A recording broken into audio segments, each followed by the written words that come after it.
Hello and welcome to No Let's Play. Me, GamerWolfSix of Dawn Chorus. Before we start, if you're interested in playing this game, you can get it on itch.io, and if you want to support them and or get the most up-to-date version earlier, then go to their Patreon. Anyways, on the last Let's Play, we finished Toruf's route, as far as it goes, today too, which led with, included some drinking and talking about stuff, which led us to believe that Toruf is just kind of like chasing after his youth, because he's like almost 30. He's an old man, not yet 30, but getting there. And me 33. But anyways, and yeah, just cuddling, going to sleep. With a smooch, though. But then we restarted the game, because we had some time left, though quickly running through. And this time, we're going to seduce this guy, the coach. Because, it's fine as long as he isn't currently my coach. Right? He's not my coach? I can get some of that Panther, stuff.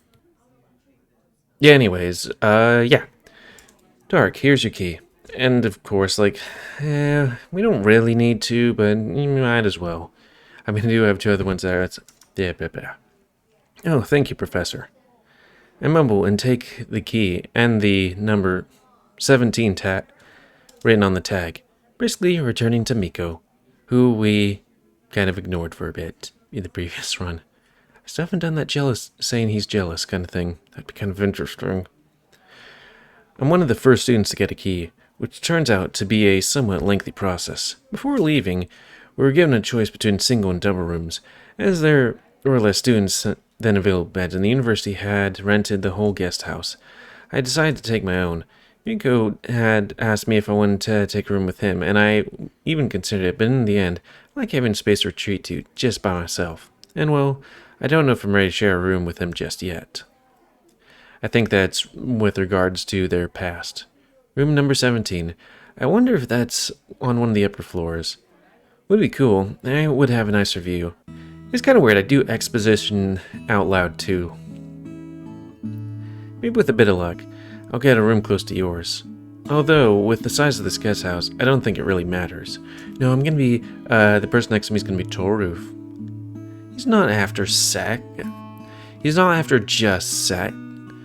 Never mind. After I decided, Miko also opted to get a room of his own, mostly because he doesn't know anyone here well enough, except for me. Well, let's just say he's not very good at meeting new people. Everyone who's already got their key, please go to your rooms, unpack, and be ready at the cafeteria in 30 minutes. It's behind the door, at the end of this corridor. I'll go drop off my stuff. I can't wait to get the backpack off me. Okay, see you in a while. See you in a while. Going down single-loaded corridor alone, counting the rooms. I count all the way up to 11 before I reach the end. So it's upstairs. Nice. Turning the corner, back down the staircase, and lying in a flannel t-shirt, holding a coat with his paw bumps into me. Like again. Oh, sorry. I didn't mean to walk into you. He takes a step back, smiling timidly. It's okay, I should be more careful. Oh, give me a sec.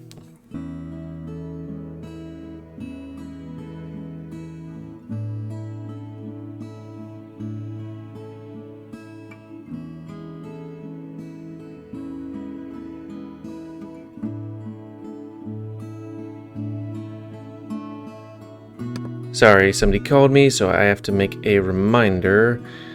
Soon. Oh, let's just say about 30 minutes. 30 minutes. Okay, let's just do this. Anyways, back to our regularly scheduled horniness. It's my fault. I didn't mean to sneak in you. The carpets here are really thick. This whole place is so nice. Looks pretty fancy, and there's so much wood in here. I chuckle. Although he seems timid at first, this lion can be pretty intense. I wouldn't say intense, just energetic. So much nicer than my home. I'm really excited to be here. I can't wait to see my room. I hope it has a fancy, it's as fancy as the rest of this place. Well, so let's just make sure I got myself correct. I mean, it doesn't matter too much how fancy this thing is, because, you know, we've already done this before.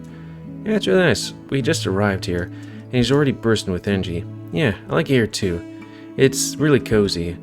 If the corridors here are so nice, imagine how cool the rooms must be. I'm just trying to find mine. My stuff is pretty heavy, so I want to get all of that off of me finally. I look over at Lake, who only has a small backpack with him. Lucky. Or just smart. Oh. Yeah, sure, that's a good idea. By the way, which room is yours? I got room number 17. How about you? How is it that if I got the first room key, how did he get one? Already. It'd be nice to pay him a visit later. I'm sure he already has some fun ideas of how to spend at camp. Number 12. I think it's upstairs as well. Oh, and it'd be cool if you visited sometime. Feel free to knock when you feel like it. No, we're not going to be visiting you, sorry. I have a feeling I'll end up there sooner or later. See you later, Dark. Yeah, see you, Lake. Because, you know, it's a bit quicker to just not go there. Oh, why did I pack so much? Cursing myself in my head. I carry my unreasonably heavy bag with both paws. I need to learn to pack only the stuff I really need. And I do it soon. Oof. This time, I run and bump into someone. It'd be interesting to do his route and see, like, what he's about. Hello? Oh, hello. In front of me, I walk down the stairs, and stands a bear. From the downwards perspective, he looks upright and posing, and I can't help but feel a little intimidated by his presence. Sorry. I wasn't paying attention where I was going. I packed a bit too much, and I have to carry it all upstairs. Oh, don't worry. Here, let me help you. The bear laughs loudly, and takes my bag from me, running away with it. Damn it. Carrying it upstairs with ease. He looks big, though I can only speculate if it's more muscles or fat, and it looks like the bag has nothing on him. That has a very fortunate turn of events for me. I was sure that the stairs would be the death of me. Okay, where to? Room number 17 would be right around here. We find the room easy and unlock the door, swinging it open. Okay, here you are. The bear drops the bag on the floor and turns to leave. Hey, thanks. No problem. Glad I could help. I need to fetch the rest of my stuff. See you later. Probably. Picking up the bag, I turn to enter my room, and that's when it hits me. I didn't even introduce myself. Hey, wait, what's your name? The bear is already gone, though. Well, I'll catch him later. I sigh and enter the room, closing the door behind me. Neat is the first word that pops into my head when I look around. I wonder if it means tidy or neat as in, like, cool or something. The room isn't big, but I don't feel cramped either. If anything, I'm amazed of how well they've used this space. The walls here are also wooden, with one tasteful painting hanging above the bed of the decoration. The bed, covered by colorful patchwork, is big enough to fit at least 2 people comfortably. There's also a small wardrobe, and a desk and a chair. They're all minimalistic style, fitting well with the room. A thick carpet covers the wooden floor. The colors remind me of a meadow or a sunset sky. An ever-changing tapestry of vibrant colors and cloudy white. Oh, I'm gonna love staying here. It feels like home, while simultaneously being better than any home I've had. I'll have plenty of time to look around, though for now I can just drop off my stuff and head back to the lobby. You know, check if Miko has his room yet, or I could pay like a brief visit. No one. Or I could just stay here and unpack. There's no hurry. Those 2 won't disappear anywhere, hopefully. I pick up my bag and take out my instant camera. It's only for special occasions, but this certainly is one. Though I do also wonder, would I have enough time to also go with Klaus? Because, like, the first things is be around Devin so we won't get his jacket, and then go into the forest. Or I guess Rune would also count. There certainly is one. Walking up to the window, I take a look outside. It's snow. Guess I was surrounded by a forest, but from here I can see a view. I can see a few lakes and clearings between the trees. In the distance, some hills hide beneath a thick layer of fog. Soft white fluff is covering everything in sight, and it's starting to snow again. A blanket of gray clouds hangs heavily above the land, casting shadows over everything. I love this kind of weather. There is something mysterious about dark days like today, as if the earth is covered itself in snow and shade to hide its secrets from our eyes. Secrets like a rock over there, or a path. The snowflakes dance in the air before my eyes, blowing around in the wind. Blind and silent. Okay, blind? I don't know. I open the window, and the cold air pushes in, ruffling my faux, and smells of pines and oak. I turn on the camera and lean over the windowsill, creating a bipod with my arms. A quick look in the viewfinder to find the right frame. I swiftly close the window. The air in the room is much chillier now, and my faux is all bristled from the unfriendly wind, but I have my photo. I pull it out from my camera, and quickly stow in the camera bag to shield it from the light. If I just left it open, it would have been ruined. Though, I think I remember taking pictures outside, and it didn't seem so ruined, though I guess if you left it in sunlight, it could get ruined. Remember some of them being faded. Instant photos require a lot of care. But I still have a few minutes to unpack. Take off my shoes. Ugh. I should have done it before walking straight across the room, and put the lighter ones I took in my bag. A few minutes are spent emptying my bag and putting everything in the newly assigned places. I'm done just before the 30 minutes have passed. I take the photo out of my bag, careful not to touch the surface, otherwise I could leave paw prints on it and never be able to get rid of them. It turned out to be pretty much how I wanted. The ominous sky fills most of the frame, outstretched above the fuzzy dark green splotch of the forest beneath it, all behind the swirl of snowflakes. You never know what you might end up with when taking an instant photo. We're using film in general, and that's precisely why I love about it. Then, when I know exactly what photo I want to take, I use my digital camera. But when I feel like I want to capture not a scene, but a mood or feeling, something fleeting, delicate, I use my instant camera. Often what I end up loving most are the photos with the imperfections. Like the overexposed white spaces, where something should be but isn't. There's just a blank space left in our imagination.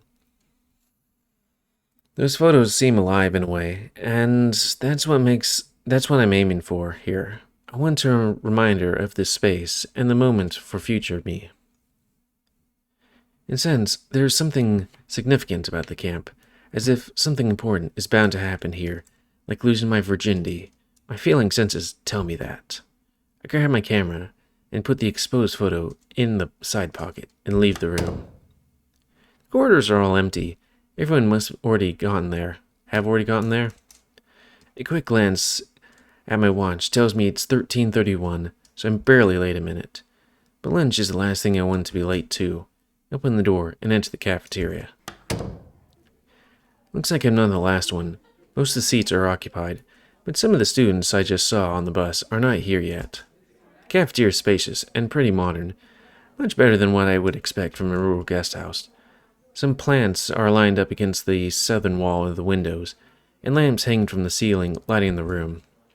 I see 2 tables with people I know. Miko is sitting on one end of the room with that bear I met earlier, and the raccoon I don't know. And Link is sitting at a table next to that one, together with Coach and Rune. Nick notices me first and waves at me enthusiastically. Sit with Link because that's where, would be the Japanese term for, like, teacher that you want to fuck? I don't know. Senpai's like older student, or revered student or something. I hesitate for a moment, but I walk up to the table where Lake, Rune, and Coach are sitting and sit down next to the line. I feel a slight twinge of guilt, though.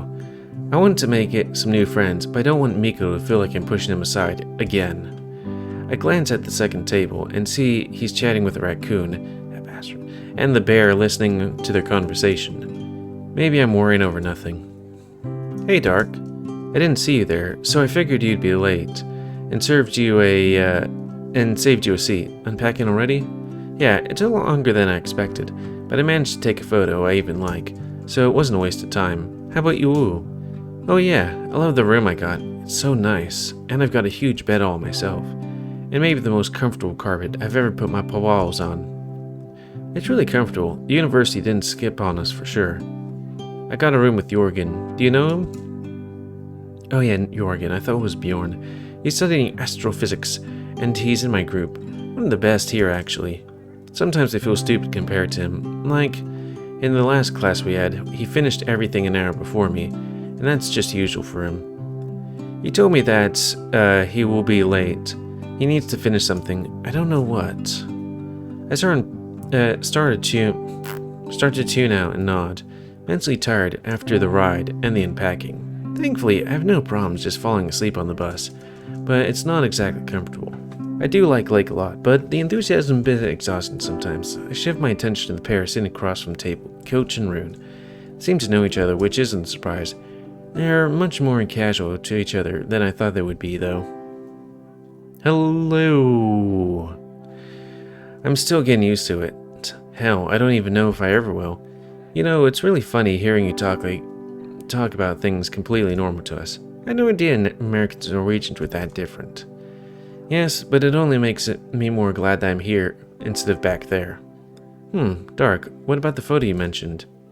I opened my mouth to reply, and interrupted by the waiter putting glasses with our meals on the table. Nick shifts around in attention, looks at the plates, looking at them with hungry mouth ajar. Hasn't seen food in a year. Ooh, nicer than I expected. Before us are two sizable dishes, one that looks like a root vegetable stew and the other that looks like a sort of salad. There's also a basket with bread and a plate with sunshine buns, each of them wrapped in paper for convenience. Oh, I love those. Soft and fluffy, smelling of cardamom and cinnamon, and became a go-to dessert after moving to Norway. Mike is the first to the salad spoon and starts putting food on his plate.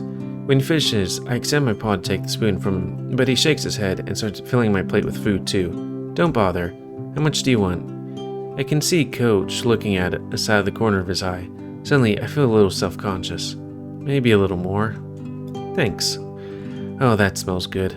Until now, I didn't really realize how hungry I was. I grab a slice of rye bread and start eating the stew. It has a rich, earthy taste, and turnips add a crunchy texture. It's flavored massively, not bland and not too big, with a hint of thyme and smoked paprika. Oh, that's good. I needed that. Suddenly I hear the door of the cafeteria open. I turn the direction to see a figure clad in dark clothes. The room. Black cat, I think. They've never seen before. With the dyed hair of someone elegant clothing, they clearly stand out from the rest of the crowd. They look in our direction for a moment, but instead of joining us to sit down at the table next to ours, where Miko was sitting. After another person enters the room, a bat, rather short, wearing a poncho and a scarf. A rather unusual look, but somehow it works for them.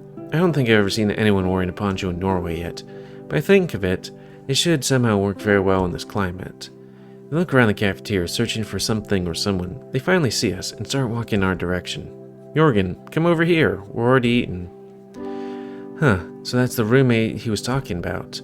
He seems like an artsy type, not someone who I'd normally associate with Lake. Apparently we can romance him. Jorgen joins us in silence, sitting down and pouring himself some juice from a pitcher. Try some stew. It's really good. Wait, I'll just put some on your plate too. Lake does as he says, while Jorgen's sipping his juice. It's a weird pair, two complete opposites, an extroverted volcano of energy and a stoic introvert. Finished everything you had to? I wouldn't be here otherwise, would I? ...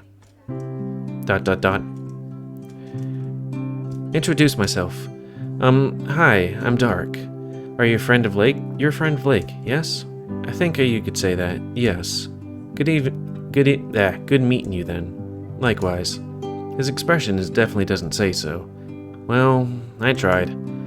I started stuffing myself with the stew and tune into the other conversation happening at our table. A traditional lunch in Norway is much, much more modest, but it's nice to have something like this from time to time. What do you normally eat for lunch then? Usually we have 2 or 3 open sandwiches with hummus or something else, but it's always plain. I don't know Rune, and he doesn't know me, but if I ever wanted to talk to him, it's the best chance I have. On the other powwow, I have already discussed something with Lake. I hope he won't mind. I was already discussing. Talk to Woon and Coach. Wait, was it Rune and Coach? Sorry. Why did you make a tradition out of eating something plain? Wait, why or when? Why did you make a tradition? Okay. Rune turns towards me, looking somewhat surprised at the sudden intrusion of the conversation. It's fast and convenient. Eating lunch at work is almost mechanical. It's not something you look forward to. It's an occasion for a quick break and some sustenance in the afternoon before coming back home. We call it matepake, which simply means packed lunch. So, I take it that you're not from around here? I don't think we've met yet. My throat.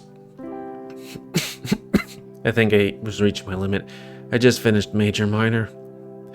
No, I'm Dark, a freshman here, and I mean for the second time. What's our time? Okay. Moved here from Finland to study cognitive science. Yay, brain. I glance at Coach. He acknowledges my presence, nodding, and I mutter with an awkward, "Hello, Professor." Pleasure to meet you. I'm Rune, and I study neuroscience. With a smile is confident and seems genuine, like he's really happy to meet me, and not saying out of courtesy. I haven't heard him talk before today. I always imagine him having a husky voice. Woo, but it's usually rather smooth, deep, and resonant. But it's actually. I wonder what a husky voice sounds like. No. I wonder if he's used to giving orders. He'd be good at that, with that voice. Ooh, woo.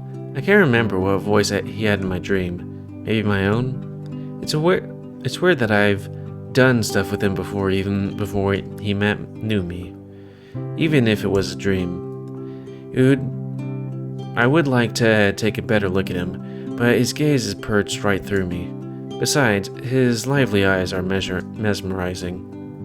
I can't just sit there and stare at them. Instead, I can sit there and just stare at them and still be happy. And how do you like it here?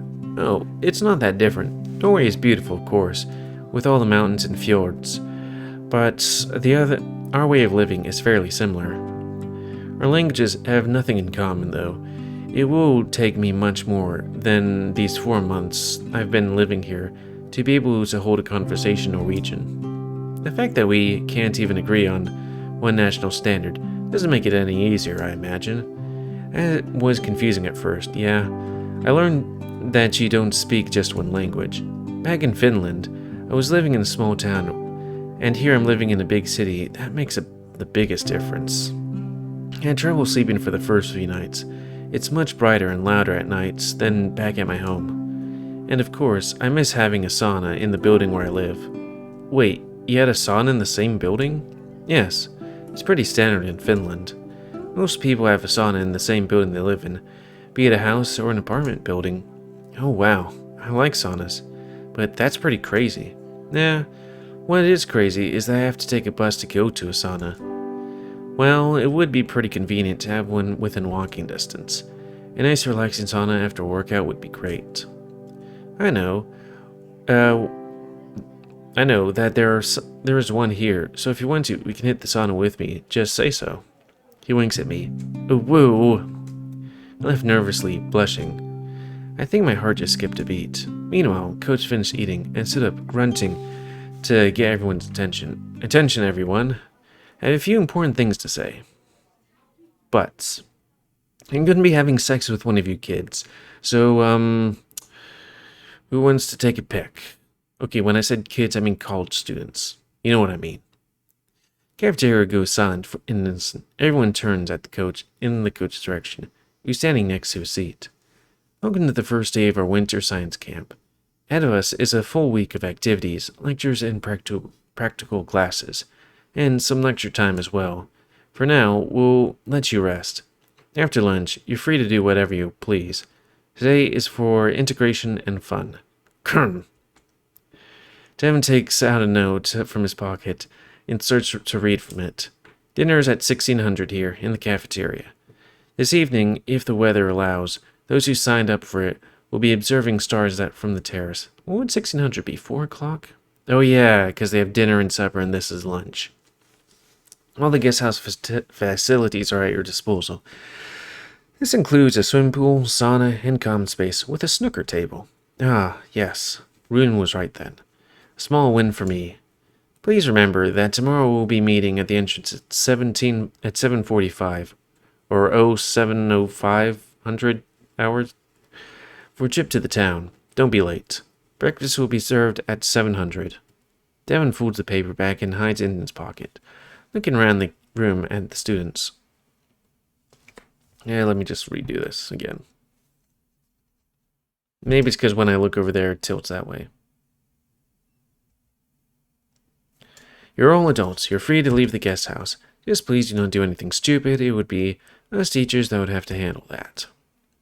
If you need anything, you can find me in the room number 2. In case there's an emergency, I'm your first person to contact. I see that most of you already have finished already. That's all for now. You're free to go. Coach sits down, turns towards Rune. I'm gonna hit the pool soon, but I need some rest first, after that lunch. Okay, sure. I'll join you in a while. What's between those two? Leaving the speculations for later, I get up, having finished my food. Okay, Lake. See you in a while. Sure, take care. Be seeing you, Dark. I smile and nod at him, with a nod. Be seeing you, Rune. I grab the sun-shining bun from the plate and take a bite, holding it through the paper.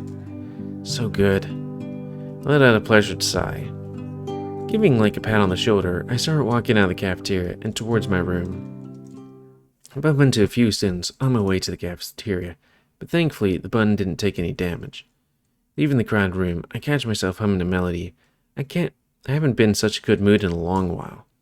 And I've got every reason to. The air here is clean and pleasant, even inside the guest house. I have nothing to worry about. No classes, no assignments, no groceries, or cleaning to be done. It's so peaceful here, and I feel its strange energy building up inside me, excitement for the come time that threatens to explode. I'm free. I have nowhere to hurry, and at the same time, there's so much I want to do.